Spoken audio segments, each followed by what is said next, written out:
06. Do we have a motion? I'll make a motion to reconvene. Second. Second by Adrian? Or was it you? You can second now, come on. All in favor? Aye. Aye. That's gonna be, we'll say 7:07. Action determined in closed sessions to petition for reinstatement, number 07-22-23. I'll make a motion that we, to permit the conditional enrollment in a traditional school program with conditions. Okay, I'll second. second by Hepburn, all in favor? Aye. Student petition for reinstatement, number 01-22-23.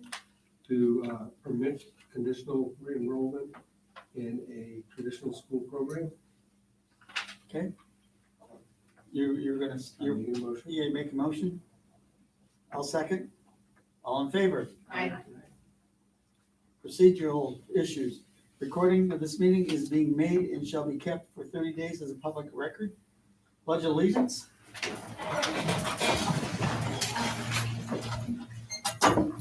Fallon, would you lead, please? Right hand over your heart. Ready, begin.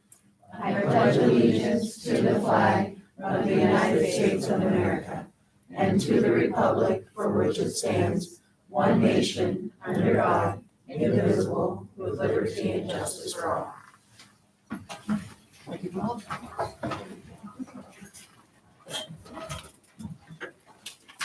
Okay, roll call, members present. I'm here, Sunny's here, Mario's here, Wayne is absent, Adrian's here, and Madison is here. Approve agenda. I'll make a motion we approve the agenda. With the correction. Yes, there is one correction, and that is, Spelling of one of the last names.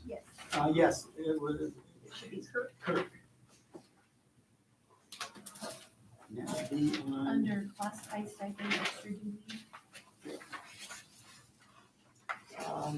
on page 5. It's the only name on that assistant volleyball Oh, coach. it's a kick. And you're supposed to- Yep. Okay, so agenda with corrections. I'll second that. Okay, second by Hepburn. All in favor? Aye.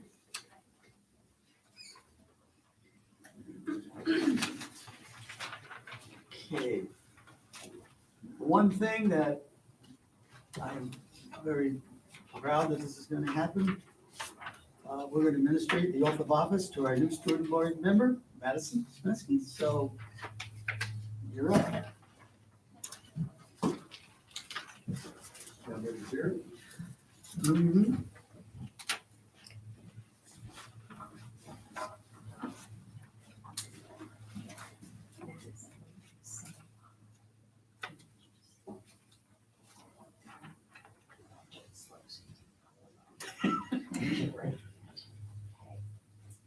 I Madison Shmensky. do solemnly swear. Madison Shmensky. Oh, Oh, sorry. I'm sorry. Just once your name. Do solemnly swear. We're starting over. I Madison Shmensky. do solemnly swear Do solemnly swear that I will support that I will support and defend the Constitution of the United States support and defend the Constitution of the United States and the Constitution of the State of California and the Constitution of the State of California against all enemies, against all enemies, foreign and domestic, foreign and domestic, that I will bear true faith and allegiance that I will bear true faith and allegiance to the Constitution of the United States to the Constitution of the United States and to the Constitution of the State of California, and to the Constitution of the State of California, that I take this obligation that I take this obligation freely freely without any mental reservation without any mental reservation or purpose of evasion, or purpose of evasion, and that I will well and faithfully and that I will well and faithfully discharge the duties discharge the duties upon which I'm about to enter. upon which I am about to enter. Thank you.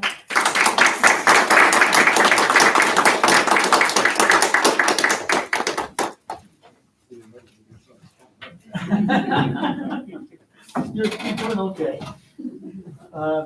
It was a pleasure to have this done. I don't know, Mara, have we ever done this before with other student board members? Yeah. It's been a while. Been a while. So I'm glad we got to reinstitute that for you, so. Okay. We're gonna go with reports and communications. No CSCA, and no RTA. So Madison, you're up. Okay, I have a lot of things to talk about. I'm excited. So first up, volleyball. Girls volleyball played Mammoth yesterday, and unfortunately both JV and varsity lost. But we will be playing Cal City tomorrow, and we're hoping to destroy them. Football will be played at Big Bear on Saturday and lost, but they'll be playing at Vasquez this Friday, the 8th. And their first home game will be on the 15th, so we'll be looking forward to watching our boys play. Yesterday, tennis played Paraclete and won 6-2 matches. They won 3 single matches and won all 3 of their double matches. And they'll be playing at Tehachapi tomorrow. The FFA, they had their fair a couple weeks ago. And we had several awards in both the market and showmanship category. But as president, I'm especially excited to announce that one of our 5th-year members, Sarah Baltimore, she won Reserve Grand Champion Beef and won first place FFA Master Showmanship. And Samantha Hufford won first place Novice Master Showmanship. And then tomorrow, our officer team will be attending the High Desert Section meeting at Lucerne Valley. The Cadet Corps will be attending MASH Day and Boot Camp on Saturday. And then also the Extreme Team Challenge in Porterville on October 28th and 29th. And then they'll be participating in the Armed Forces Day Parade on Saturday, September 16th. Drama is very excited to announce their new Ghost Light play. Opening night is November 15th at 7 p.m. and it will take place every night at that time from the 15th to the 18th. Mathletes has their first varsity meet on the 20th. Robotics is currently working on a swerve drive, which is a new way to drive the robot. They're very excited about it, and they're training new members. And then in ASB, we are in the process of planning homecoming, but that looks a little different this year because we are unable to hold pep rallies, so we're searching for other ways to bring spirit up in the student body. And then the senior class has a lot of stuff going on. So the primary parking spot auction was closed, but we will be auctioning 8 more spots on Friday, and it'll only be on Friday. We decided to open the auction again due to some community dissent regarding the parking spot auction and how it was handled.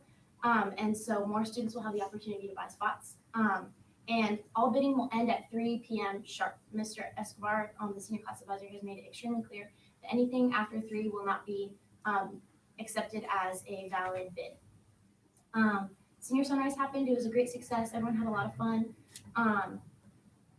October 5th, we're very excited for our new PIE teacher fundraiser. Several teachers have volunteered to become victim to a whipped cream pie in the face. We're hoping to raise a lot of money. Parking spot painting will happen tomorrow and Friday. And then Senior Square painting is happening pretty soon. And then we're redoing our SOCA Senior fundraiser this year. So that's where lower classmen pay to throw water on seniors, and they pay extra money for an ice bucket. And that'll be on September 20th. And the junior, sophomore, and freshman classes don't have any announcements. They're awaiting approval on their advisors, but they're all ready to hit the ground running once that approval is met. All right. Thank you, very comprehensive. Now we know what's going on. CBO report, Mr. Irvin. All right, that's a hard act to follow. We met with CSEA last week for the opening of negotiations for this year. I think it went well. We got their proposal, we made our counter. We'll be back at the table on the 15th of this month to knock on wood, wrap it up, but we'll see. we'll get there, counter to our counter, at that next session, and then we can really see how far apart we are on some things. Updates on the construction side of things. The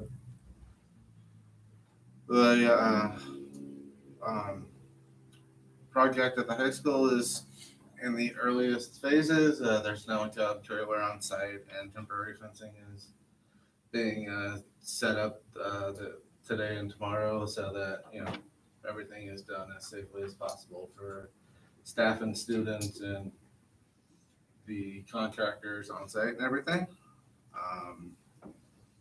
The bid opening for the UPK project at the old RES campus is tomorrow at 2 p.m. So we can see, hopefully we get multiple contractors and we have multiple bids to open tomorrow.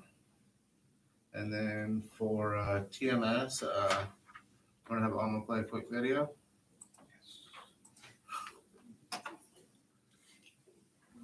Where this is showing footage of what the project looked like as of last week. And that our inspector of record was nice enough to put together for us and put out labels of what exactly we're looking at instead of just, rectangles of concrete and dirt. So.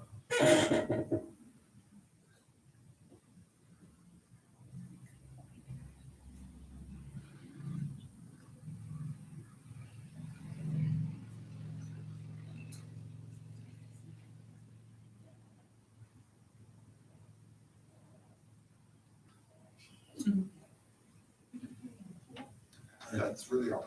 That's my plan. We haven't got the Okay, approval. that's a little limited. And here you can see building A, I wish you all could have been there today.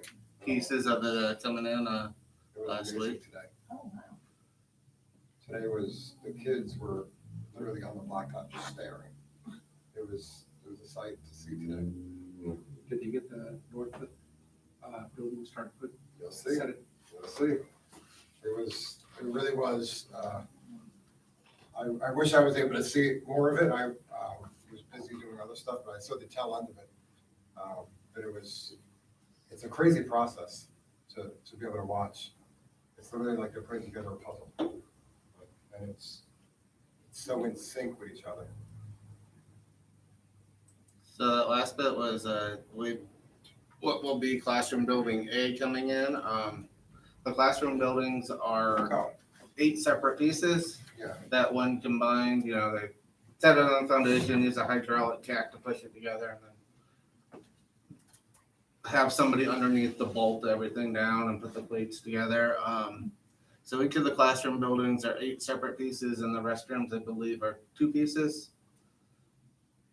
And then I believe, and I didn't get a chance to get out there today they took them off the back of the trucks and set them on the concrete foundations. I believe there's 2 classroom buildings. So right now, sorry, this is your thing. But I'm asking, yes. So if they have that, where they have the arrow for the restroom, so right now the one restroom is there. Oddly enough, we try to use, no, we didn't use it. The plumbing's not quite hooked up. It's not quite set up yet, no. But the one restroom is there. I sent Ms. Gaines some photos. And the 2 furthest, so I guess that would be the north, like you were asking, right next to the basketball court. So we actually had to have the kids stay. We tried to keep them away. We kept them away from the fence, but they were just watching this enormous crane literally put together the 8 pieces. So they did the first set. Well, the second set they actually did first. Then they came close to the fence and did that. So right now we have 2 buildings there that were put there. And then it was just, I mean, honestly, I showed Ms. Gaines, it literally, you just see the crane literally putting it in. And you would think it takes them forever. I mean, in 2 days, not even 2 days, I mean, one day, there's 2 buildings there now with 16 pieces. Like it's, obviously there's more work to be done, like you said, putting the plates in, stuff like that, but they literally just picked up the piece, the truck brought it out, picked it up, moved it over, dropped it, moved it in, and it's almost like it just slides right in, like it was crazy. And literally, I think they brought them out yesterday. And we didn't even recognize it. And all of a sudden we were leaving this morning, they started bringing them in. Raleigh gave me a call, said, hey, we're just gonna need you to keep the kids away from the fence.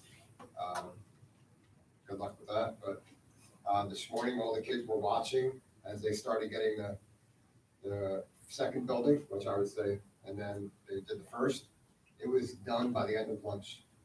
So by 1 o'clock, they were finished with that. Then they went in and worked on the other stuff. But yeah, so we have 2 buildings and a restroom already there. So it's just crazy how quickly now it's gonna get. And obviously a lot of the interior stuff, but it's coming together. And I will say it's crazy too for our staff to see how far the campus is gonna go now. For the fact that the second building actually goes to where what we call the bridge. So that's really, if you look over our bridge area, that's really where the second building is. And what did we say? I think we have what, 8? We Seven, still have another, is it 8? seven classroom buildings. So we still have another 5 to go. So it's good, it's gonna be quite the territory, and spacing back there. So it's Plus the track. plus the track, right? I mean, we haven't even got to the other stuff yet, right? So, so I think our staff is finally getting a little bit more jittery too. So when are we moving in? When are we doing this stuff? Today it was more of, I think, them really seeing it now, though, and seeing is believing and stuff. So thank you.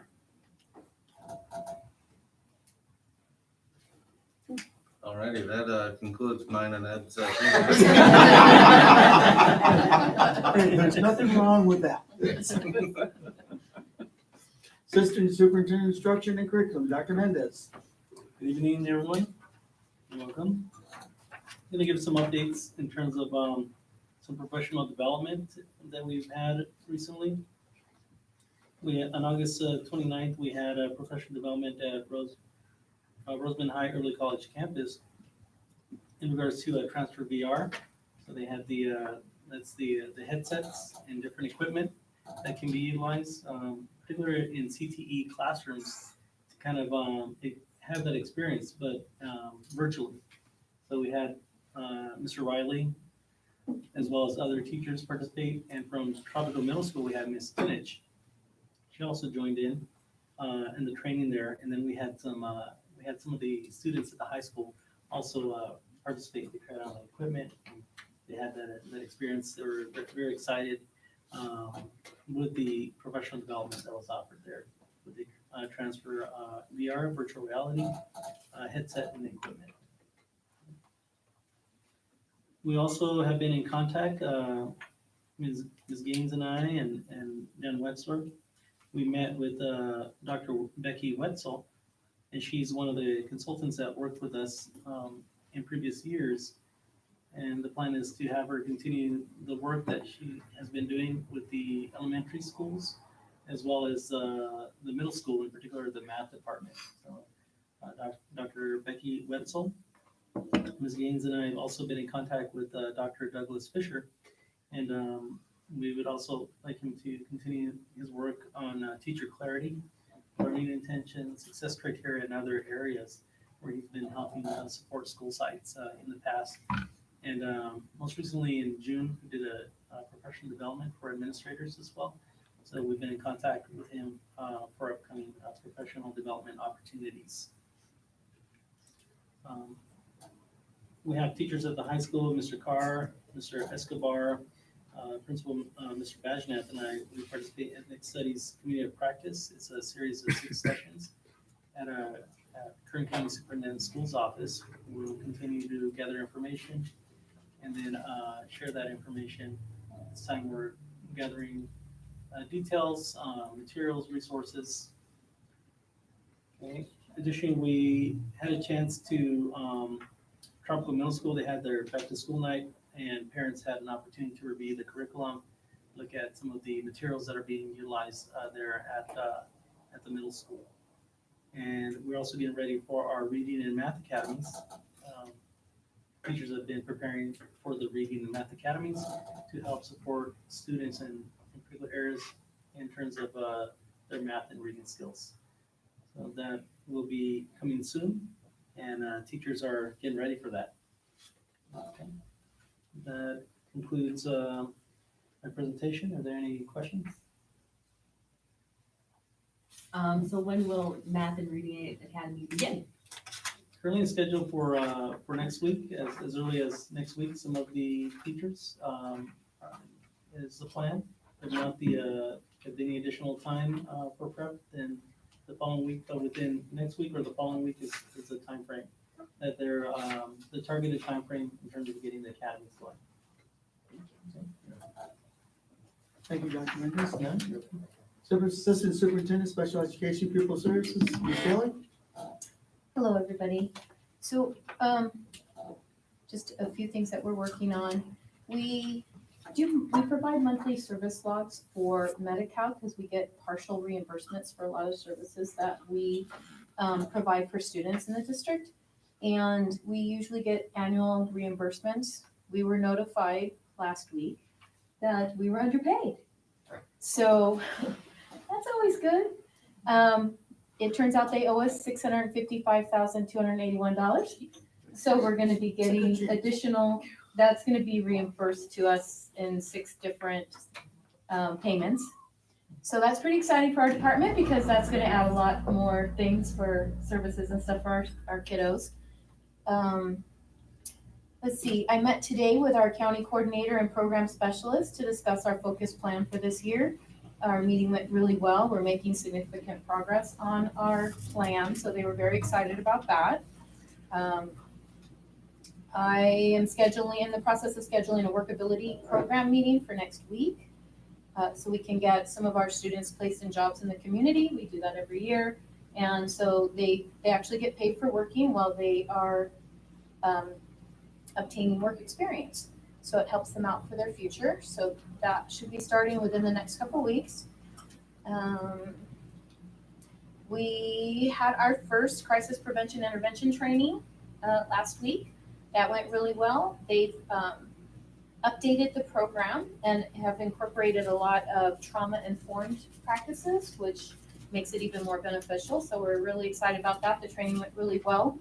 And we have classes now scheduled through December so that we can do classes every month for our teachers and paraeducators and campus safety officers.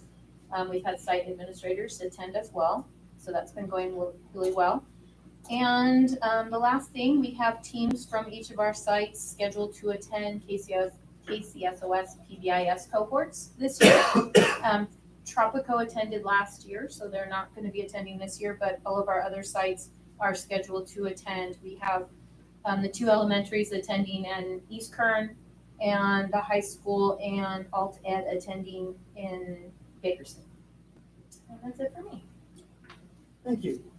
Superintendent, Human Resources, Ms. Targus. Good evening, everyone.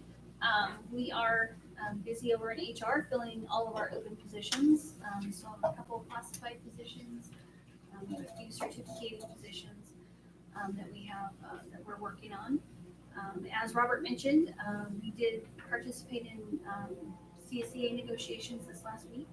Paul and I both were able to participate. We are keeping track of everyone that is keeping track of everyone's credentials. We have some teachers, that are waivers, PIPs, and STIPs, meaning that they are currently working on those credentials.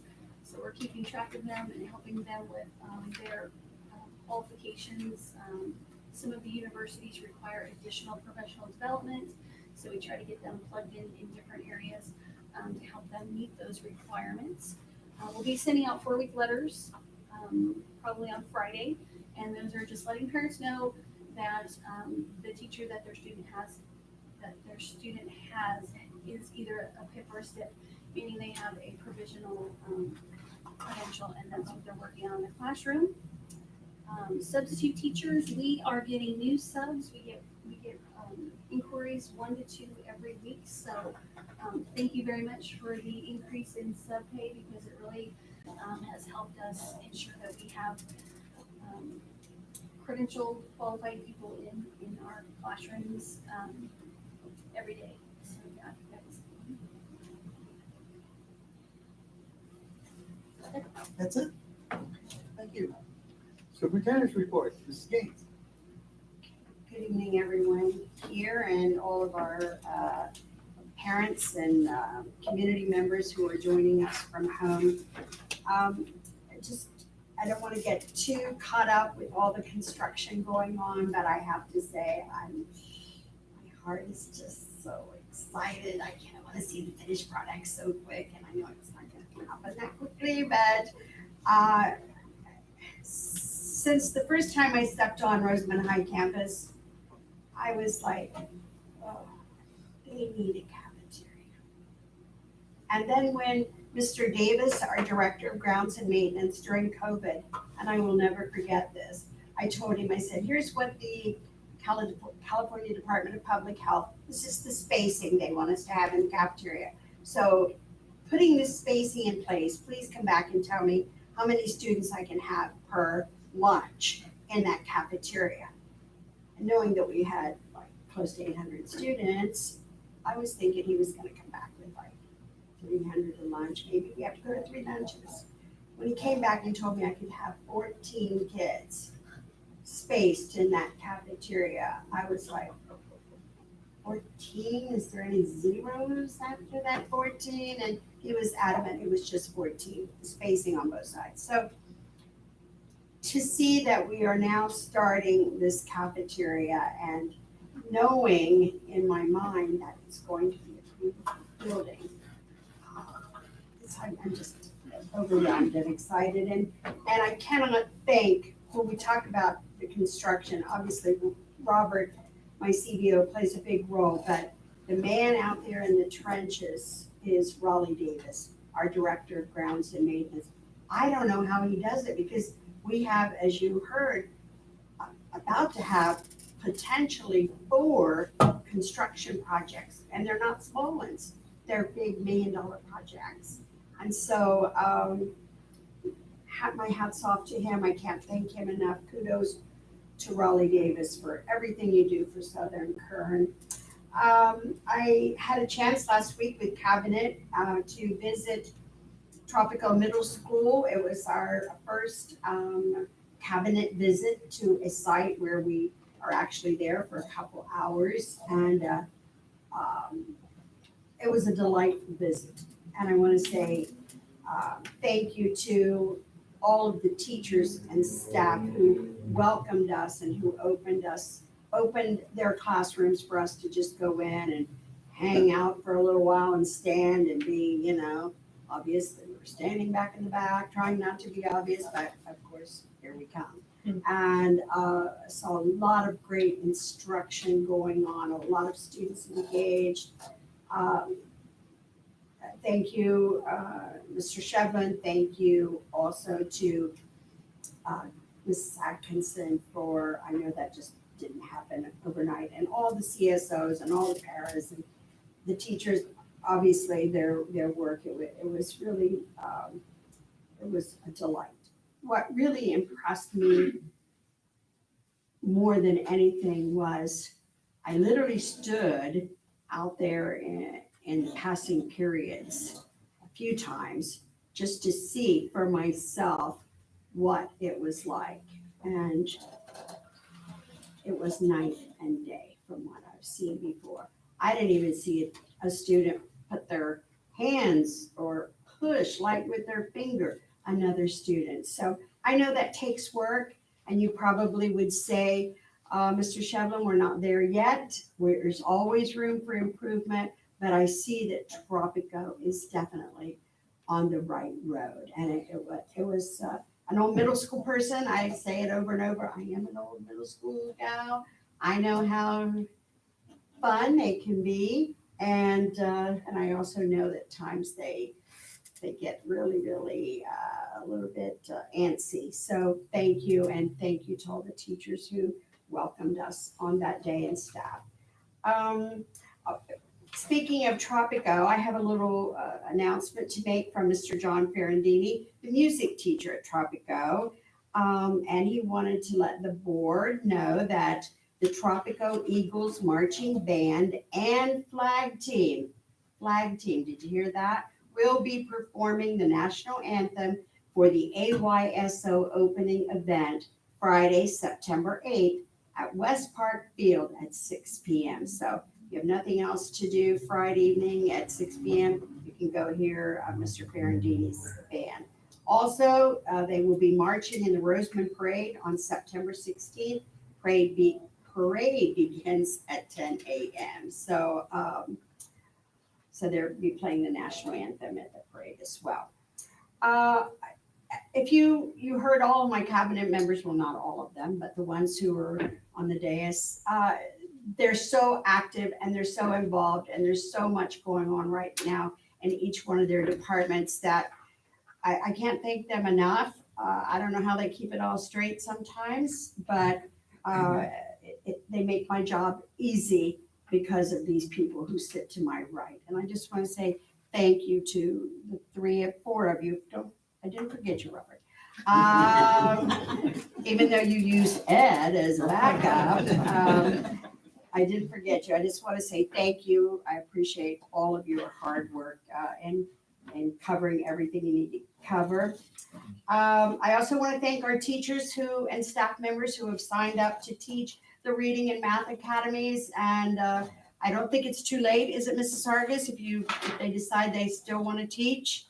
I think actually we have all of our spots filled. We're just trying to enroll students. Okay, well, if Some we, of our numbers are kind of low. okay, So we need to enroll more students. okay, that sounds like a plan. And finally, I just want to say that Southern Kern, along with the RMAC Roseman Municipal Advisory Council and the Roseman Chamber of Commerce, is hosting the Antelope Valley Vietnam Memorial Wall. And we're hosting this November 7th through the 12th at West Park. And this is not, Alma will hurt me if I show you this. This was something she put together today. This is the flyer, but this is not the final flyer. It's not the glossy that came from the printer. Alma just put this together for us. But as you can see, this is going to be the front of the flyer, and this is going to be the back of the flyer. And the wall will be open 24 hours a day. And we are opening it for student field trips November 8th and 9th from 9 to 1. So if you want to bring, the teachers want to bring a class or two, 3, how many ever of students on either one of those days, please let Alma know. She's scheduling all the classes who want to make a field trip to West Park to see the wall. And one thing that in closing, I just want to say we need approximately 200 volunteers because, as I said, it's open 24 hours a day. The only mandate to volunteer is you absolutely must attend a training. And that's not my decision. That's the original AV Wall Committee. They will not let anyone volunteer at that wall who has not gone through the training. So we have 2 trainings scheduled. One of them is October 30th at 6:30 p.m. at Roseman Elementary. And the other one is November 1st at 10 a.m. right here in the boardroom. We did an evening and a morning to accommodate for the community members, parents, staff members, anybody who would like to volunteer. Typically, they volunteer a couple of hours. I'd love to see as many people come out from the district and our parents and the community to support this. This wall will close down in the year 2025. And so, and it's a beautiful replica of the Vietnam Wall in Washington, D.C. So I will close with that. Thank you. Thank you. Board member communications. I guess I'll start it off since I haven't done that in a long time. I get yelled at by a couple other board members that I keep picking on them. Let everybody know, I will not answer, but I do see the Facebook pages and I see some of the stuff. that goes on. We are going to address a couple of them this evening that I've seen. I've asked Mrs. Gaines if she would please do that. We also are going to have the first reading of the tardy policy. Tardy policy is different. This is for going between classes or whatever, that they decide they want to meet up with their friends in between going to classes. They're gonna have, parents are gonna have to have them stop. Because that's one of the reasons why we've asked them, we've been asked to consider the tardy policy. We have. The athletic director, Mr. Johnson, has said he likes it, so that gives me good knowledge that, hey, that we've done something right. The reason is that, we'll explain that in a little bit of why the policies are. We have the policy for, not just that, but the attendance policy. So we're gonna go through that again as far as, but on the tardy policy, there are 3 readings, so that you can come to the next board meeting if you've got comments you wanna make, or if you've got comments tonight, that can be considered, and so forth. We just cannot do action on them. I know somewhere down the line soon, Elma, we're gonna need to do the start up the safety security meetings again. So I just want to let everybody know that that is definitely on our minds, on our agenda. We did form a board subcommittee to address that. I believe we're the only one in the valley that has done that, but we feel the safety of our children are important. So we want to make sure that we get it correct and right and so forth. And things we will be discussing is also, Fallon had the drug item the other day, but we wanted to also have something for the parents to understand what their role is if we do have an issue. And that is really important because if we've all seen what's been going on at other places, everybody is panicking. We want to try to reduce that, and we want to try to do it in an orderly way that the parents find out things a little quicker and so forth. So with that, I'm going to turn it over to Sunny. Hello, and I apologize. I forgot to bring this out to all of you guys here. This is the chicken, and this is the bucket. And what I need you guys to do is to feed the chicken, because this goes towards scholarships for kids. So it's the AV School Board Association, so it's hungry. So don't be shy, you guys come on by. And I also want to say hello to everybody that's here, of course, and people that are streaming. I'm going to actually be at the opening ceremony for AYSO, so I will be there running around with my kids' team, because that'll be exciting. And I love seeing the kids. Like I walk to school every morning and I see the kids and they're smiling, they're all happy. I see the drop-off is going well at West Park, so that's really exciting. So I hang out there and, talk to the moms and talk to staff and stuff like that. So it's very exciting. So I do, everyone that talks to me, I do listen to you. I do listen, and I try and give reasonable advice. That's all I have to say. Other than that, oh my gosh, I feel like the first semester quarter we're almost like halfway through the first quarter. Yeah, it goes fast. It goes really fast. I'm excited for you over there at Tropico, Mr. Shevlin, those buildings coming in. I like to mention that I feel like my first meeting, we were deciding on expanding Tropico. And I was like, what did I do? Oh my God. But I love Tropico, so I'm really excited. So next time you have buildings coming in, go ahead and shoot me a text. Like, hey girl, come on over. Yeah, I'll come let you over. on up, yeah. Put me on that track. Yeah.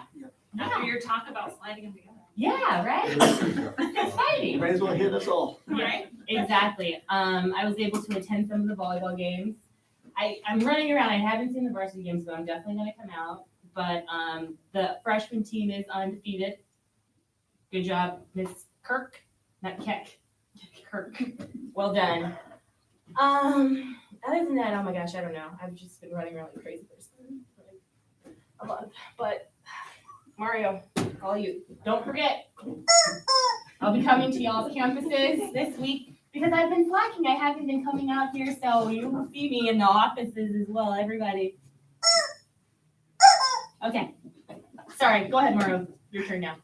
I don't have that much excitement. I actually watched them drop the bathroom this morning. They were carrying it Yes. when I was going by, so I had to pull over and watch them do it. We got a report of them out stalking. I was there last Friday also, stalking the workers over there.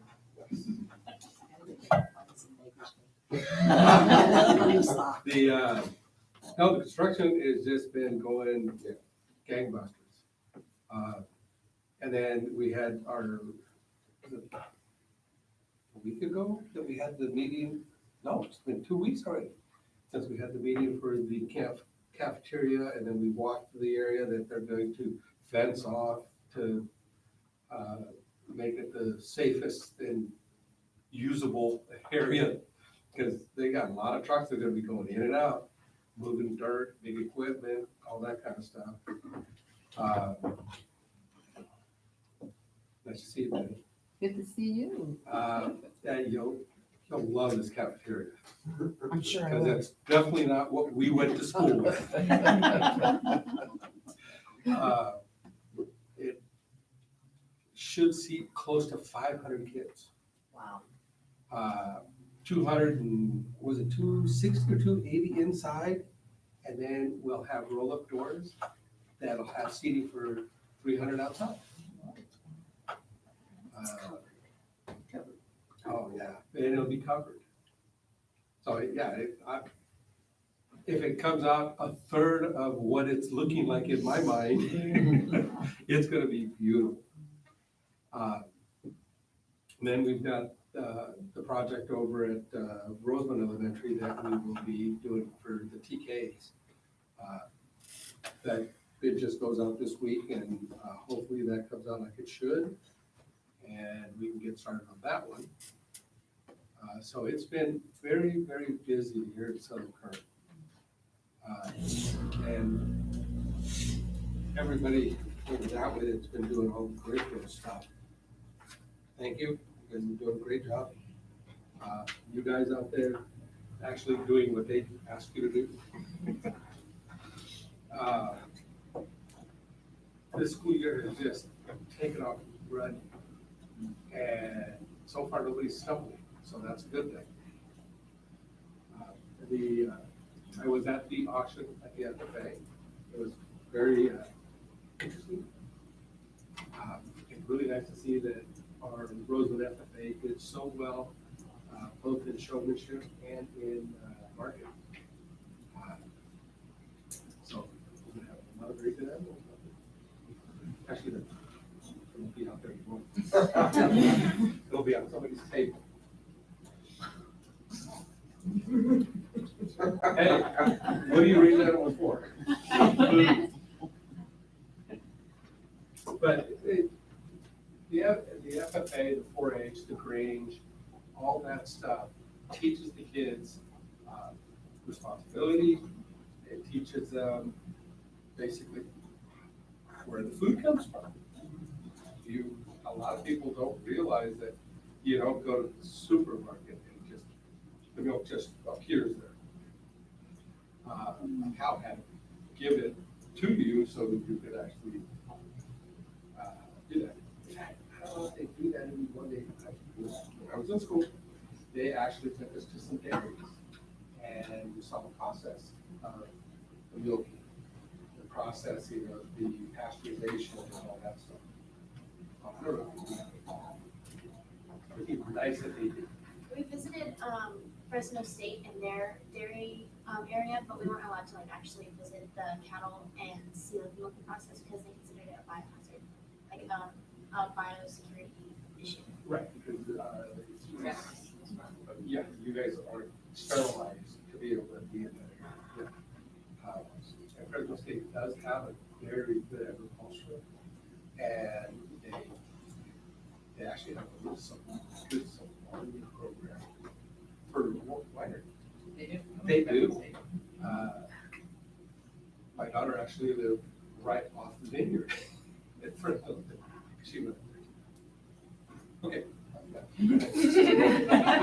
Thank you. That's too much. a big act to follow there. Good evening, everyone. I just have a few things, a few questions. But first off, I would like to welcome our new student board member. I missed the last meeting, so I was able to be here. I'm happy to have you here, and I look forward to being close with you. About the wall, you mentioned that there needed to be 200 volunteers, and so will we know as it gets closer how many volunteers that have volunteered, I guess? Yes. Today we had a meeting and we had approximately, I think, close to 50 volunteers so far. But I mean, we won't know the actual number until we've held both of the trainings. Because remember, someone could sign up to volunteer but not show up for either one of the trainings, they cannot volunteer. They literally are that strict about the volunteers. But we have out of that close to 50, some of them are school district employees and some are community members. So it's open to everyone? Oh, absolutely. And so Absolutely. will it still be able to go on if we don't get the 200 volunteers? Well, some people, like, I would imagine I'll be there several hours, more than 2. So, I mean, some people will be there a couple times that week, or 3 times even. So we'll see how as we get a little bit closer to the actual dates, how many additional volunteers we will have. I was curious about that. And Ms. Schmitz, you said that I guess high school is unable to come to federally, is that? No, so it's actually because we added the extra 5 minutes onto nutrition, so instead of 10 minutes, it's 15 minutes now. And what I was told is that there aren't enough education minutes in the year, and we have to take every minute we have to use that as education time, since we can't fit any assembly schedule things into our thing. And apparently we've already taken, I don't know for sure, this is just what I've heard, we've already taken 3 minimum days of general whole days, so we can meet the education hour requirement.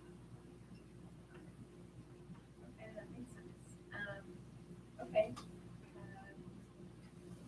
Just thank you everyone for your reports, I appreciate that, and as well as printed, the site administration, I appreciate everything that you guys put together, all your letters and stuff, so that's very informative. And the school year is almost a month into the school year. So I'm pretty excited to see, I guess kind of get a full year on the board. So I'm looking forward to that and kind of getting out there and getting my feet wet. Don't forget, I'm watching, I got names. The subcommittee communications updates, anybody have any? I think we did them all during. I think we did. So we'll go ahead to discuss that. Comments from the public. Members of the public may address the board. None? Thank you. I don't have to read it. Consent items. I make a motion to approve. Anyone has any questions? I gave it $141,000. I looked at that for the soil testing Yes. for the campus. I remember asking about that for the other campus. I was like, oh, look, but that's $121,000. Okay. I did see it, so I did not have a question, but I can understand why I you will talk give about it. you well, that's a lot of money. It's a lot of money, yeah. Anytime you have any kind of trenching, done at any school site, you have to have somebody there from the geologist to check compaction, make sure that the compaction is more than the natural soil as it's going back in. How many times do they come to campus? Is it $141,000 for one visit? How many visits? I can give you the hours. I might need to like change jobs. I just said. It's the amount of hours. Yeah, it's And what actually, they actually have to do, if they get to redo something.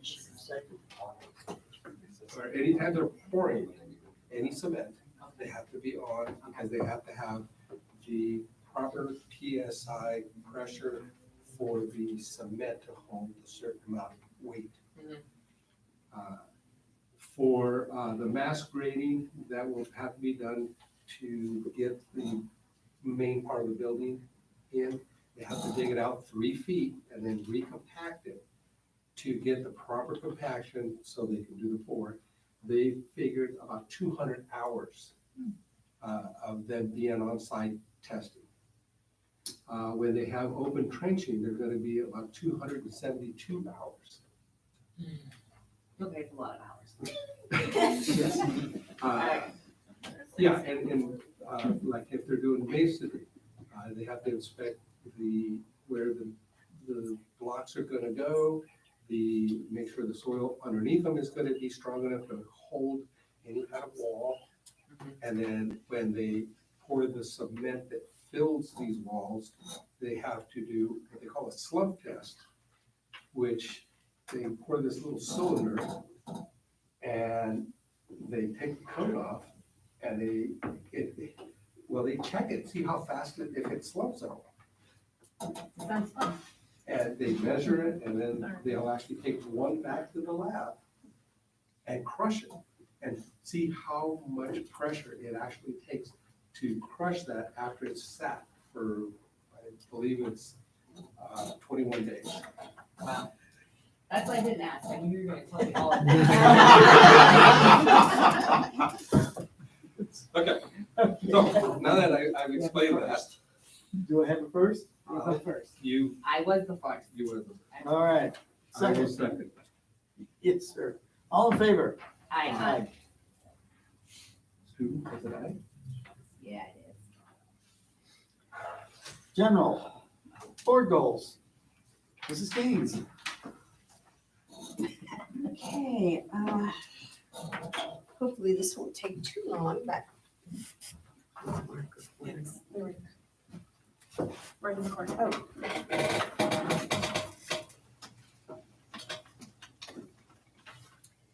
Every year it is our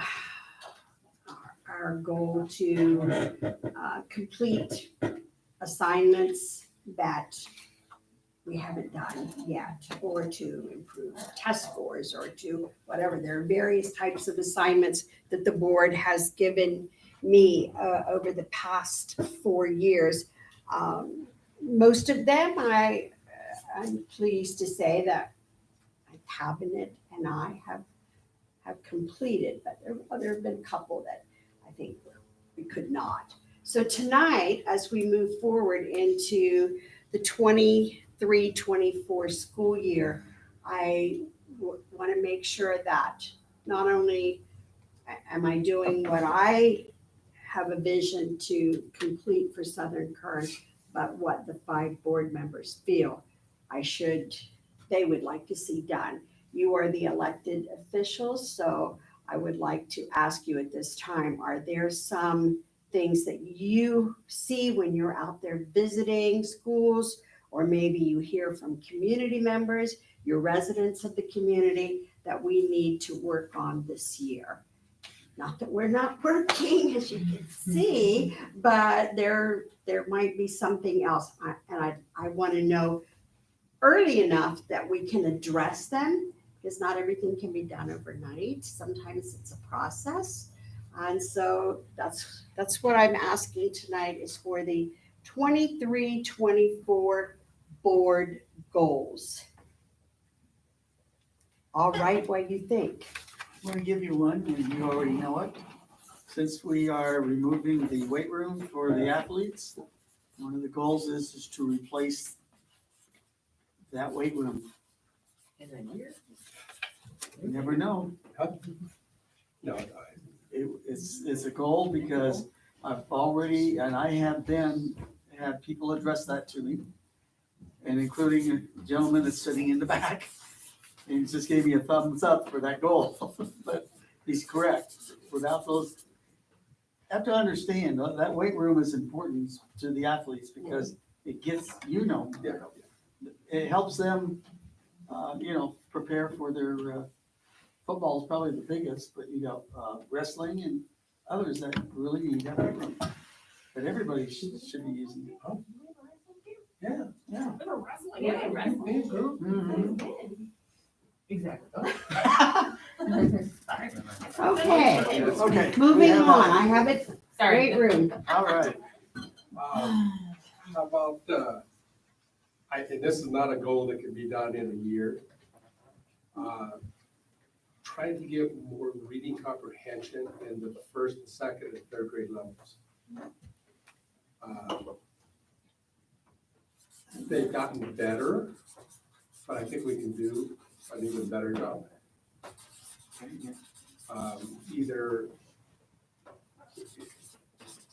pull out classes or something, because I know there's a lot of kids who can't read the phonics, they can't read the sight words, because their brains work too fast.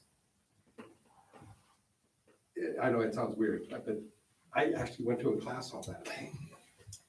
And I found that there's some kids whose brains are way too quick. And I learned this later in life. I had a problem with my brain working too fast, seeing the sentence, and I would stumble over it constantly because I was trying to say it, and my eyes were like 2 sentences ahead.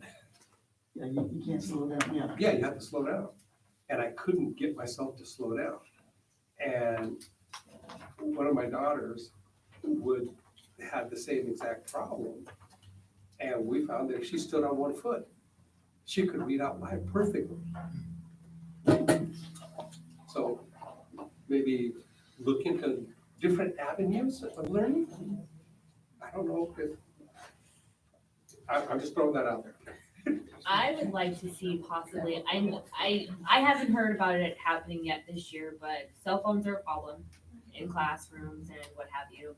Like a means of like checking them in class, or like putting them to the side or locking them away or something, just so the kids aren't distracted and causing drama.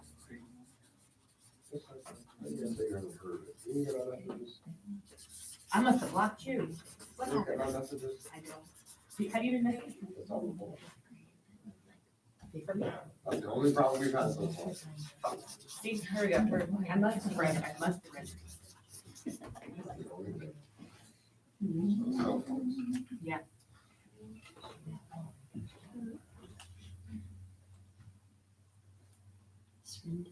Anybody else caught? Don't be shy. I I know mean, these buildings- if we can do, if you give me 10 and we do 7 out of 10, that's Yeah. 7 things we completed that we did, or we worked on that we haven't done before. So don't be shy. I mean, I've had a few unique things on the board. Are all our schools being aligned to curriculum so as they, like, the 2 elementary schools are aligned with Tropico, so as they move from school to school, they're not caught in like the deer in the headlights? Okay. Well, let me say something and then see if I'm on the right track. The curriculum used at RES and West Park is the same elementary curriculum. remember, it is the teachers who, after going through a process of piloting, let's say 3 or 4 different curriculums, state approved, then they narrow it down sometimes to 2, and then they decide which one really fits our demographics, which one is really beneficial to our English learners, et cetera, et cetera. So the curriculum, the publishers at the elementary are the same. We may be using a different English or history publisher at the middle school, and then even a different one from the middle school at the high school. But the high school curriculum is, the English is using the same publisher. Does that help you?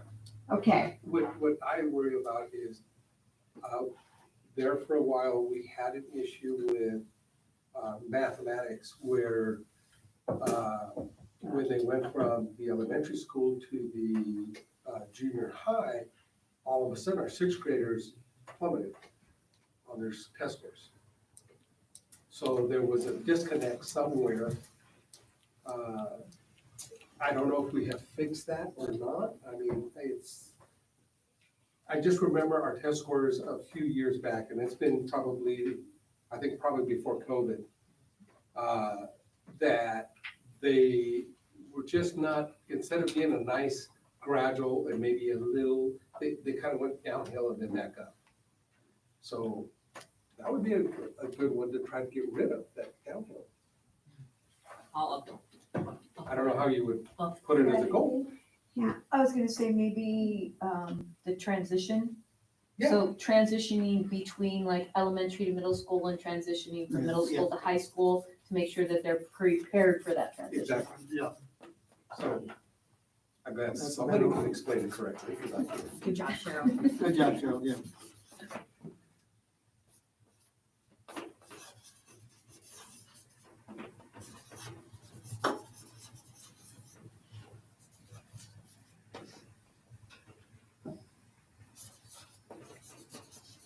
And I'm just going to say that there are a lot of factors that would affect I know. this, I a do. lot.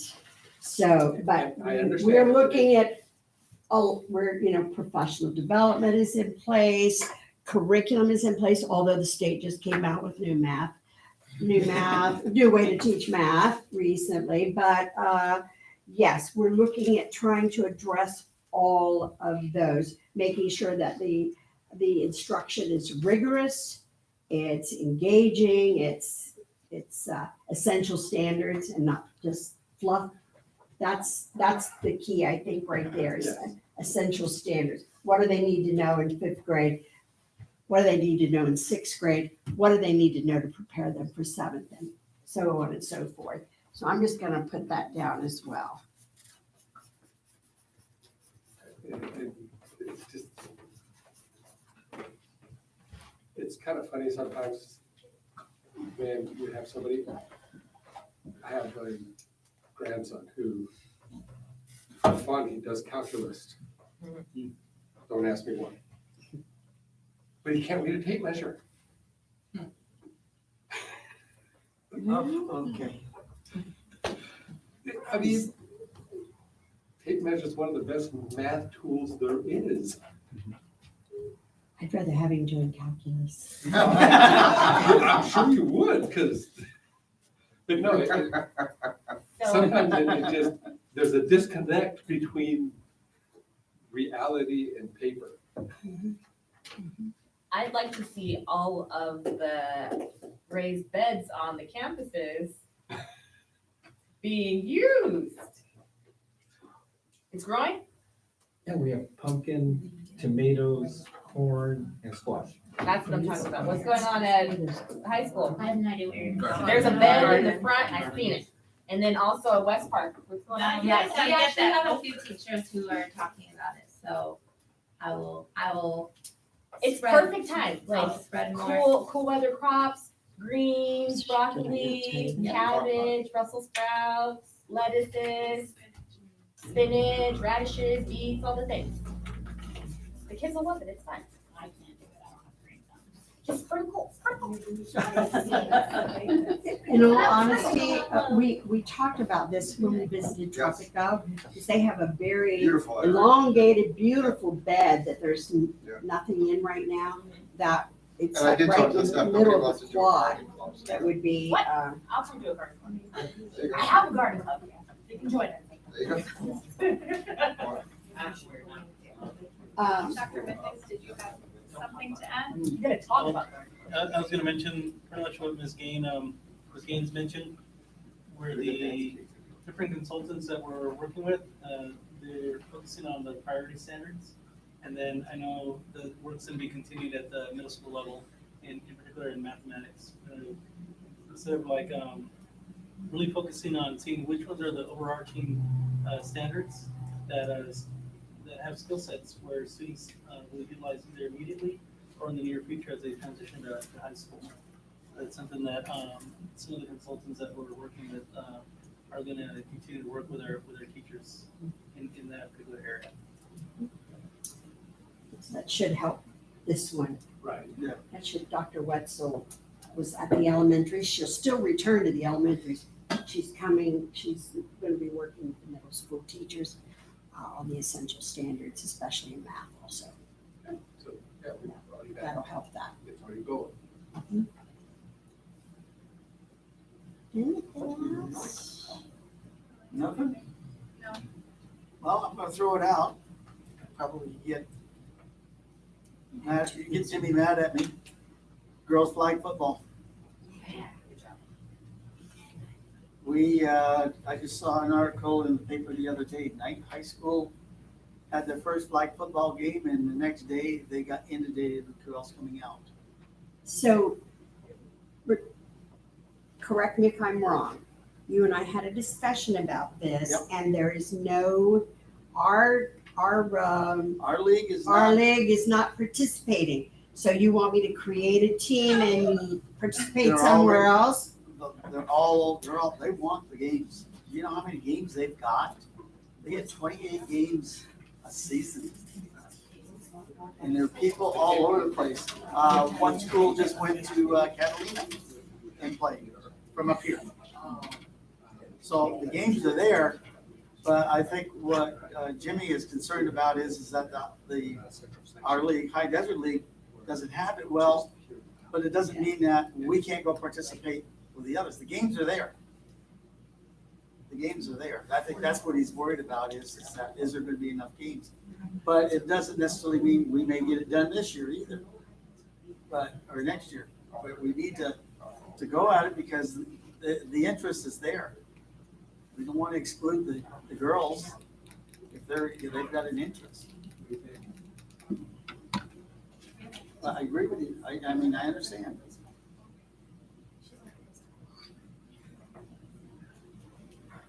Any? So this is a long shot. So, and it's in regards to weed abatement. So the goat heads, like, they're crazy. Once you guys know what goat heads are. Oh, yeah. The prickly with the thorns, the plants. And you gotta get them while they're young because they have a deep taproot and they put out the flowers and then the pokey plant, the thing comes out and it gets stuck in the bottom of the kid's shoes and they travel all over the place. Are they alive? They might as well be alive. I mean, What it's did you call them? goat heads. Goat Goat heads, yeah. Goat heads. Have you seen the little weed that's really pretty with purple With purple flowers or yellow flowers, they change every season. And the flowers, they turn into a thorn. And the thorn dries out and it gets stuck to the bottom of your shoes when you're walking around everywhere. Get to them. I said weed abatement. So I know it's hard. I mean, it's a lot of work to find them and pull them out and just, slowly but surely eradicate them on campuses and things of that nature. I said it was a long shot, just saying. I think the high school actually has an issue with that, for track and field. One of the pits on the side next to the bleachers has been an issue for years They now. just keep growing, we're in the desert, they're gonna keep But I don't coming think back. it's ever been. Well, it's hard because the field has open gates, so everything blows. Whatever your neighbors growing, you're growing. Yeah. Period. Whoa, not anything.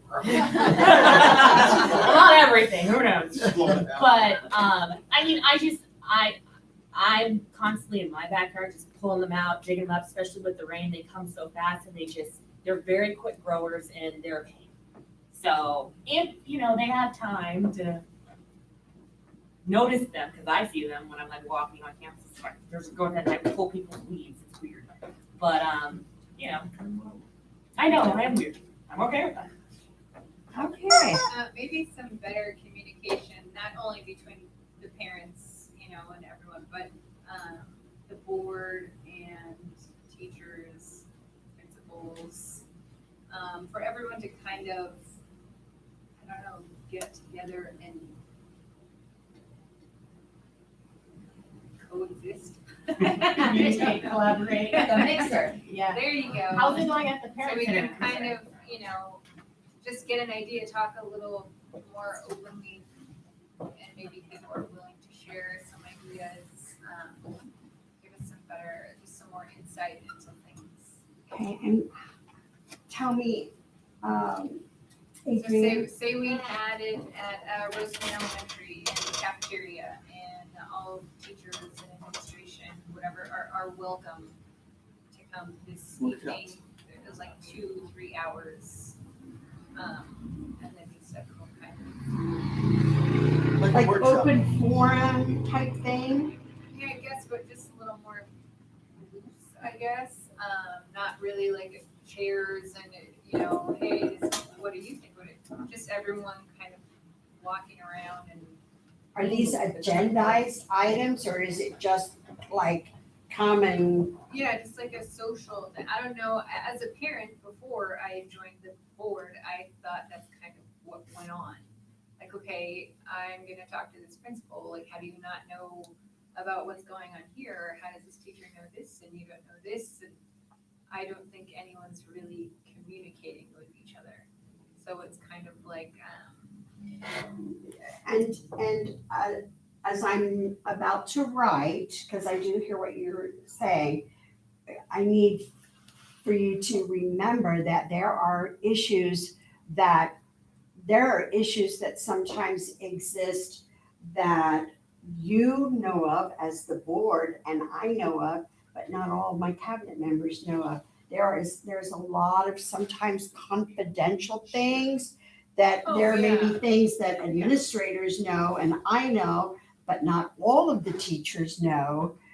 You see what I'm saying? Yeah. So I I'm was not, thinking more of just like, hey, we tried this here and this worked and, just kind of. Are you talking about like coffee with principals? Yeah, something like that, It's just very light. basic, not like so in-depth to where we're like, hey, I'm not supposed to share this, but hey, it's just more, everyone's kind of. there's privacy sometimes, that we have to protect kids and Yeah, protect and I staff, think but. everyone would be kind of aware So of like that. coffee with the principal or the superintendent, Yeah, either one, something like that. and I would hope that, whoever wants to join would be willing. So what if we, just trying to help here, what if we just have like a coffee with the principal at each site? And then we just invited the board. You guys have still Sure. ideas. Already working on something like that. So I was trying to say, what I have thought personally from the parent center is getting towards like maybe the middle of the year, I've been watching other districts and kind of how they do it. And basically it would be like almost like a meet and greet to where if I had like the board members there, principals there, you guys wouldn't necessarily be answering questions and that would be made very clear, but you'd be there to listen to people's questions. Exactly. I like Fallon's idea. You just worded it. Craft that one. Anything else? Ice cream every Friday. No, I'm just kidding. Oh my God. I'm down. Yeah, Fallon would go for that, I know. Yeah, go for that. Okay, That's good. I think that's That's more than enough to work with. Thank you guys.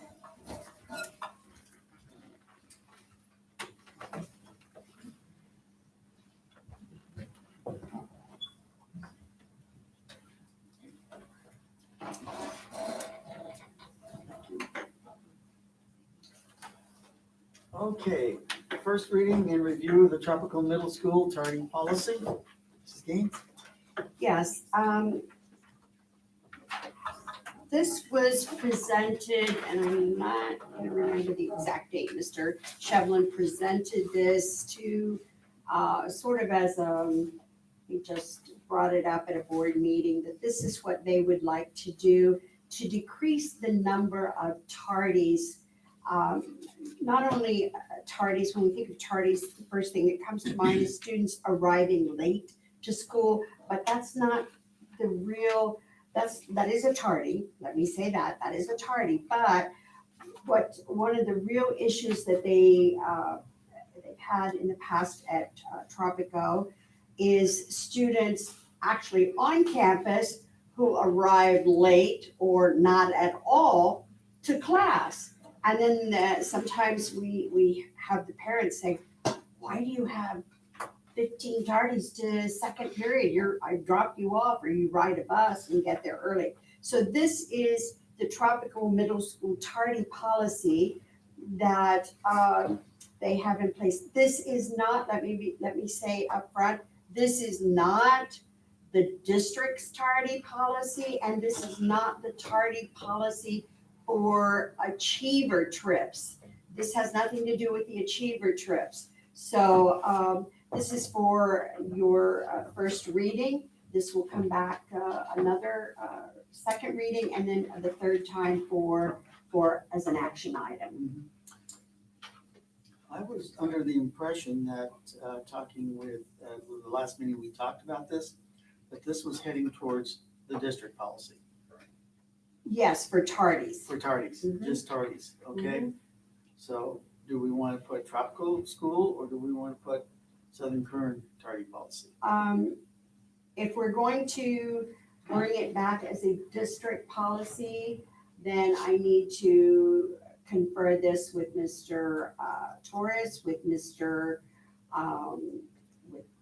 Mr. Bajnath, and all the other, Mr. Adams, all the other principals as well, and make sure that this applies or would be a good thing for their school as well. So, all right, because I'm understanding. I can do that.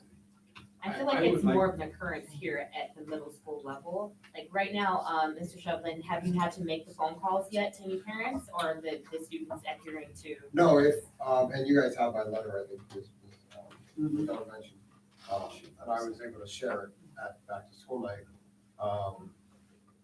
I want to say, and don't quote me because you have my letter in your booklets, but just alone by just instituting this, we have 101 more students this year, and in the same exact time span, same exact dates, we had roughly 500, we'll just call it even numbers, 500 less tardies. That's with 100 more kids this year, by doing this, by letting them know, hey, don't forget the tardy policy and stuff. And that's with our teachers also knowing that, hey, we're, to institute in their classroom, to remind the students and stuff like that. So I've seen a difference on the campus by using this. Now, to your question, do I have any phone calls home? Today I should have made one, because I did see this week, one, but that's it. I've sent blackboards home. I say blackboard, I'm so used to Paris Square. I sent those home once a week or twice a week. I'll go on and I'll just check for the tardies. But it's been more like, hey, your kids had 3 tardies, or your kids had 4 tardies. But other than that, I mean, for the first 3 weeks of school, I think the most we had was a kid with 3 tardies. So it's really done a number of kids, because we also hold it above them to say, listen, if you want to have this stuff, you want to be on the sports teams. I can tell you, not one student wasn't eligible this year for volleyball. We were joking, he was sorry, especially the boys, not many boys come out, but we did have over 70, I think we had about 78 girls come out. Not one young lady was ineligible because of tardies. I did go back and look at it, if we looked at it last year, we would have had about 13 girls eligible. Right, at the time of tryouts for volleyball. So there is a difference. But I also see the difference with our teachers because they see we're following through on something. Yeah. They see we're actually putting a policy into place. And I do think that contributes to what Ms. Gaines was saying too, with the environment of the campus, because I think they're seeing that we're not just speaking stuff, we're putting things into action and we're holding the kids accountable. I can tell you too, for back to school night, I actually shared with the same exact numbers you guys have in reference to suspensions, in reference to discipline. We did on Title I, we talked about all that, and I said, okay, now I want to share actual information. Not that they don't care about that, and they do, but I wanted them to see that holding their kids accountable matters. And with this here, I can say that, I mean, I probably could have counted, but I would say at least 10 times I was stopped on last Wednesday night to say, we really want to thank you for holding the kids accountable. And it wasn't just on the kids, like the straight A kids, or it was for, some kids that we, last year we had a tough time and stuff with the kids kind of turning it around now. I've seen a difference where kids aren't just sitting outside, where that's where it was last year when I first took over and I started it. Where the kids were just sitting outside the classroom, they just walking out of class and stuff. So I think by having this and now, or even this morning, I said, okay, so you're open to class right now, I tell the teacher Mark was hard. This was on a student who we've had issues with and stuff and getting him into class. And even he understands, I don't want to be more tardy and stuff. So I do think that it does matter, and it carries its weight for even the students we don't think it matters to. So I really do think that and I think the teachers appreciate it because they hear us using that language and they hear us saying it. So, and I shared with the staff at the beginning of the year that we sit in these expulsion hearings and it gets thrown back on me, or Ms. Atkinson and stuff, that the board members are asking us, well, how has this kid got 100 targets or 115 targets, 200 targets and stuff, like how is it even possible? And, and I said, I'm never gonna throw any of you guys under the bus, that's on us, we look at it, but you guys have to do us a favor, you gotta start looking at these kids and having that door open and having a little more credibility for your class, and you see a kid struggling to get here, you can go for that extra 2 seconds. We really have to go through and break down what a tardy is, like Ms. Gates said. Yes, a tardy is coming in the morning. And I will say, that's probably the biggest issue we had was that first period. Now, that's our biggest issue. As we go through our periods, first period and last period. And to be quite honest, what that is parents dropping off, parents picking up. And that's really not even the kid, that's the parent. I mean, and that's gonna be a whole nother conversation when we do have to make those phone calls, because it's gonna be, well, I dropped the kid off or I picked him up. And, unfortunately, those are the kids that are gonna probably want to be. So, Mr. President, if you would allow me, I can return this at our next board meeting. I think in reading this and looking at how it really protects school activities, sports, band, cadet corps, and clubs, I think this would really be appropriate for not only the middle school, but the high school. And I can talk to Mr. Torres about seeing if we want to include rare earth in this as well. And maybe making this a secondary tardy policy, because sure, I think it's more applicable to secondary. Yeah, I would, because the passing periods and all that kind of stuff. Yeah. Robin, what do you think about that? I think the tardy policy is a good idea, whether I want it like the middle schools, I have reservations about that. We'll look it over and maybe bring some. Now, I had a question on the tardy policies, especially like for extracurricular. Say kid's got the 20 tardies. Is there any way that he can eliminate those 20 tardies by doing like a Saturday school or? And see, that's where our policy differs from theirs. We do have a policy. If our students haven't made it to 90% of their classes on time, they're ineligible to participate. So every Friday, I pull up the numbers that would be 90%, and anyone over that is on an ineligible list. We already have a football player who hasn't been able to play 2 weeks in a row now because he is above that number. Now, doing 90% means next week that number is higher, so they may be eligible again. The problem with that, if I looked into that, we cannot remove tardies off an attendance. When a child's tardy, they're tardy. But we're not removing it. No. That's what my question was. So if you put a policy in place that says after 20 tardies, student cannot do ... then there's no way to go back on, I spoke with this at length with our auditor, trying to think about your plan there, Robin, and she said, we can't do it. Once a child is tardy, they're tardy. I mean, if we wanna do something on, they wanna keep records of all that and let kids remove some, but it would not come off of the permanent record. Tardies are tardies. But we're not removing any parties, so that's what I'm saying. We're 90% changes as the denominator changes. So this week it was, if you had more than 10, you were ineligible. Next week it's 13. Because they have more periods they go into. So what the high school is doing is rather than saying 5, 10, 15, or 20, it's 90%. So based on, the amount of periods and how many they So are. week 1, 3 tardies was too many. No, I just put the number in, and there's a report right in Aries that does it for me. It tells me which kids are not eligible.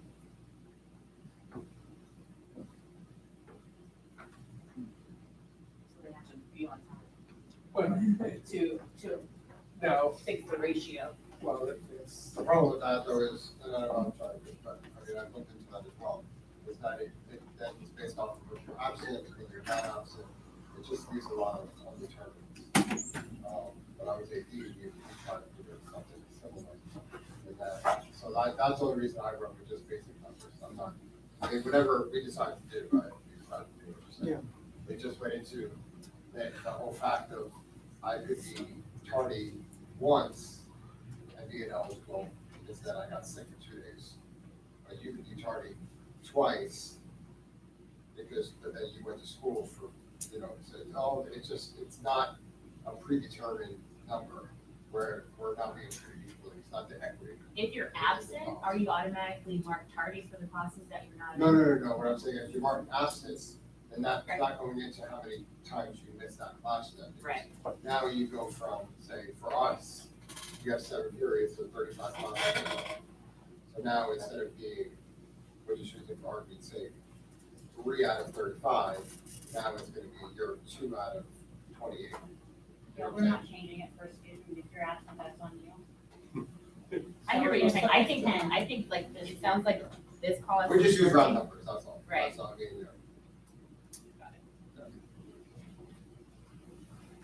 Any comments, sir?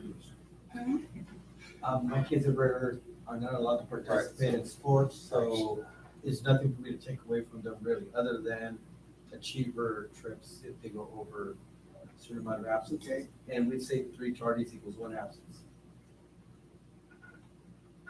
it's pretty cut and dry. It's pretty cut and dry for him, so. But I'd still like to read the tardy policy, please. You're more than welcome to, obviously. Okay, so that was first reading. Review of Southern Kern USD 2023-2024 attendance policy. Mrs. Gaines? Yes, I just wanted to bring, was board approved on April 26th of 2023. And what we did to we had, every end of the year, we always have some students and parents who are concerned about their child walking in promotion because they have exceeded the number of days absence throughout the year. And and I know that there's always, there will be a case out there where perhaps, I hate to talk about maybe a child being injured in an automobile accident or something, just out of the ordinary happened that caused that child to have extra days absence. And we always do our best to look at the issue and then before making a decision. But what we did that I felt was necessary to align with the ed code. This way it's really crystal clear, is the ed code 48263.6, a 90% attendance policy must be met in grades K through 12. It's pretty cut and dry. It's there. We don't need to, it is what it is, and it goes on. We gave all the evidence on the policy. This applies to all 6 of our schools, including the elementaries. I just thought it might be good for us to review with the parents that 90% is what it requires or better to participate in 8th grade promotion, ceremony, high school graduation, and all end of year activities for all grades throughout the school year. So it's pretty Transparent, yeah. Reason why this was brought up is that I do, as I said, read comments from the public on Facebook and so forth. I do not answer. But I did say that if you've got comments or whatever, that you're more than welcome to come to the meeting and express. Obviously, nobody has. And the difference is, for me, is these parents don't understand the differences between absences, tardies, excused or unexcused absences, whatever. Instead of calling into the district, which I am going to implore everybody to do, get the story correct. That's what they're here for. But you don't need to put stuff out there that is misinformation, and then people get on and keep going that misinformation. And now we've got parents that are mad because their child is not walking, or their child can't go play football or sports for the rest of the year, or is it a year, or is it each semester? I'm trying to semester, so each semester. For yours? I still like that idea, each semester. But, you gotta understand, they've gotta take responsibility. I used to have, I think Mario had the same problem, same policy in his house. You're in trouble at school, you're in trouble at home. We need to get back to that, because the kids are using excuses not to attend class. I know some folks have seen our students from the high school. Bells rung. Where are they? Starbucks. Or over at the grocery stores. They need to be in school. This is what we need to get them to do. Parents, that's your responsibility. So we're asking you to take on that responsibility. That's all I have. All right, let's move on. Next is selection and approval of 3K building services, proposal for project inspection services, Roseland High Early College Campus Cafeteria Project. Sterling? Alrighty, so in the proposal from 3K for the inspector of record services for the Roseland High School cafeteria project. There are 2 options if we elect to go with them for the service. Option one is an hourly cost with a total of $306,000. Option two is a fixed price that is equal monthly payments. The total of all of those monthly payments would be $290,000. So The, This is just for the cafeteria project. correct. now, is the hourly cost have a not to exceed?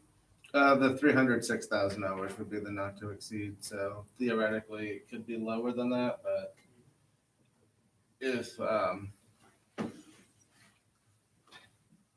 So Okay. we need to figure out if we want to do equal monthly payments, which would total 290,000, or an hourly cost not to exceed 306,000. What is your recommendation, sir? My recommendation would be to just go with the fixed price because then we already know what it is, it's fixed. Given the variables with construction on hourly, if we have another freak winter of more rain than we know what to do with, or another freak August with more rain than we know what to do with, delays that drag out the project and, increase the number of man hours required to finish and everything else. And I think it lessens the likelihood of needing to come back with a change order or a new proposal for additional time. And this is another inspector that has to be on site. Yes. Yes. For any DSA project that he has to inspect. Now, he doesn't have to inspect the ground, but he has to inspect how it gets put there. So he's just sitting there watching. No, there's certain criteria in other words, if you're putting up the building name, you're supposed to put in 6 nails and you only put in 5. You're in trouble. He's counting nails. Oh, yeah. All right, he's counting nails. He's the bean counter. Okay, do I have a motion? I motion that we move forward with option 2, Okay, fixed price. Second. second from Renton. Don't forget, Madison, you do have the right to either. Speak up and ask questions. Yeah, that's right. Okay, all in favor? Aye. And let's do review and approve unaudited actuals. Mr. Urban? All right, let's stand up for this one. There you go. Alrighty, so it's that time of year again for me to do a quarterly presentation. This one is on the unaudited actual, so it's the first stage of, closing out what was last fiscal year. The unaudited actuals are, our annual statement of basically, it's the beginning of letting the dust settle of how much revenue did we get, what was our expenditures. They're unaudited because our auditors won't be here until October to then go through with their fine tooth comb and red pen and, point out, okay, yes, your assets don't total up to what they should be, or, all of the fun auditor things. So, so I've taken 120 odd pages and condensed it into about, I think it's 8 slides, including the title. But we're going to start off with revenue. So our 22-23 revenue for the year was about $75.3 million, which is a lot higher than it used to be. When I came in, the budget for my first year was at, I think it was about 65 million and that was 2021. There's the considerable amount of one-time funds that have still been received, and then expanded revenues for learning loss mitigation, expanded learning opportunities, a little bit more of the fallout from COVID-19 of learning loss mitigation, everything else. In addition to our ADA increasing as our enrollment has grown every year that I've been here.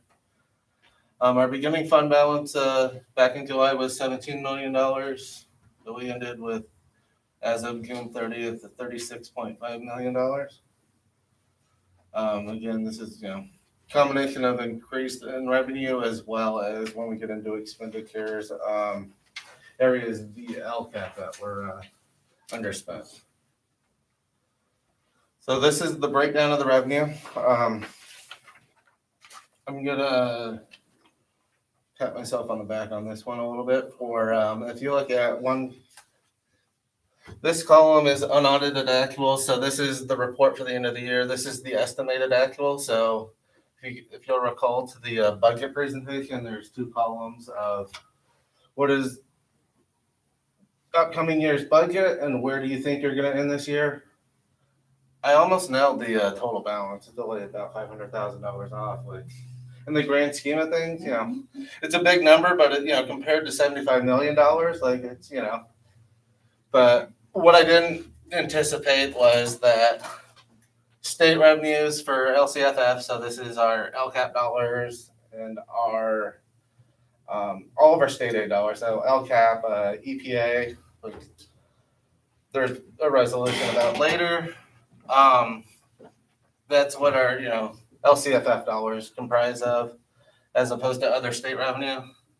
EPA dollars were pulled back as part of the upcoming 23-24 budget by the state. So I overshot the estimate there by about $1.2 million. Lucky for me, all of that money got pulled out of that column and put into other state revenue for one-time funds. So, it almost comes out as a loss. In fact, we come out ahead, so, I'll take that. On the other side of the coin are the expenditures. Our total expenditures for the year for general fund were $56,615,000. Again, the number a lot higher than my first year here. Preparing here to go back. Preparing this PowerPoint, this number that was $17 million. The first time I did this presentation was $200,000, and that, and that was the where the comma left off. There was nothing in front of that. So in the last 2.5 years, I think it's been about 2.5 years, right? I don't know how long I've been here, but anyway, we've made some headway on the revenue side as well as the expenditure side. With the LCAP carryover and committed funds for that were part of the budget, we know expenditures were expected as over expenditure, but a lot of that was personnel shortfalls of when we get into salaries for teachers that we didn't hire, or we had folks that were former teachers retired that were working for us. The cap for retirees that are teaching is, I think, $51,000 a year. So that versus if we were able to pay them what they would be worth in terms of years of experience on a salary schedule, we're getting them for a steal, because otherwise, they run into issues with their pension and it benefits nobody. Overall salary and benefits made up 77.79% of the unaudited expenditures. And this is where you see, anywhere there's a negative number here, a number in parentheses, is we spent less than what was fully budgeted. Where with the carryover and LCAP of around $5 million,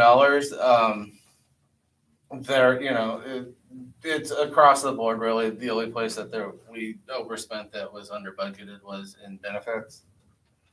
And that's with the increased cost of unemployment insurance and the ever increasing cost of pensions for CalSTRS and CalPERS, as well as health and welfare costs going up. So more people that would have, formerly fallen under the health and welfare cap, they were at that cap or exceeded. And then our ending balances in our other funds. Fund 13, our cafeteria fund, county cooking, is very robust at the moment with $2.6 million. Our state facilities funds, Fund 35, that is our main source of construction funding. So that 19 million is comprised of mostly the funds for the Tropical project, and soon to be, everything going according to plan. The RES project will have more funds there. Overall, what else we got over there? Capital facilities, that are developer fees, like fairly steady. It's a little bit lower than it was a year ago, but we've added 5 more portables to West Park and bid for those out of Fund 25 as it's ongoing expense to have more housing for students. And yeah, so that is the end of my presentation.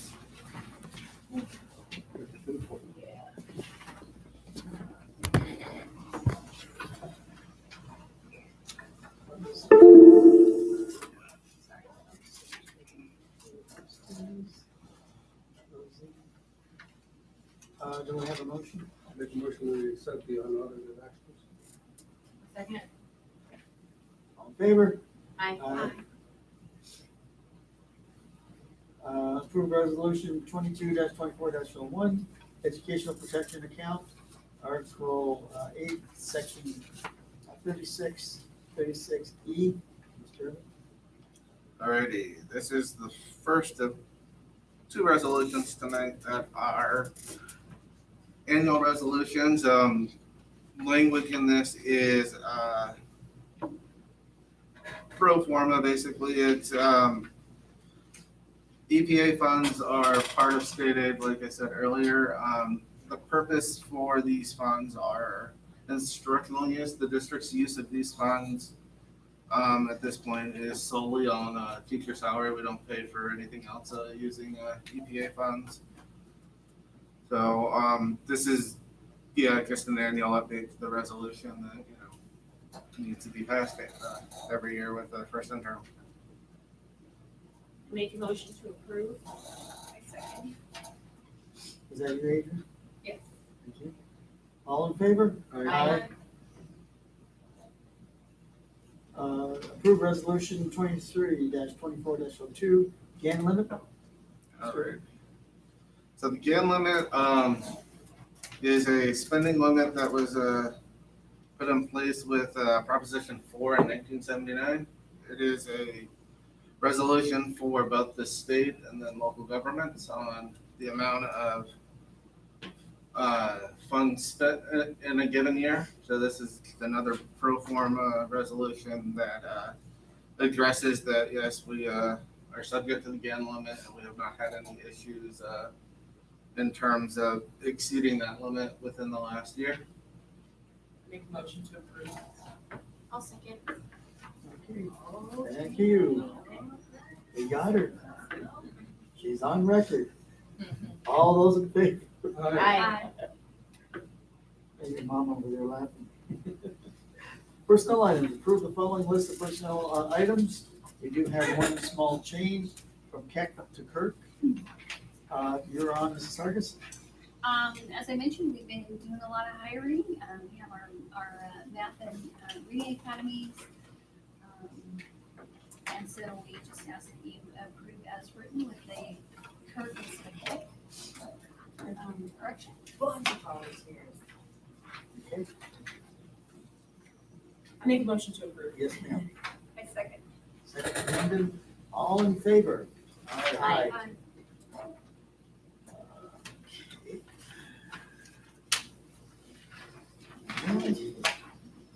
Thank you. Last but not least, adjournment. I motion to adjourn. I'll second that. 8:55. All in favor? Aye. Aye. Sorry. Uh,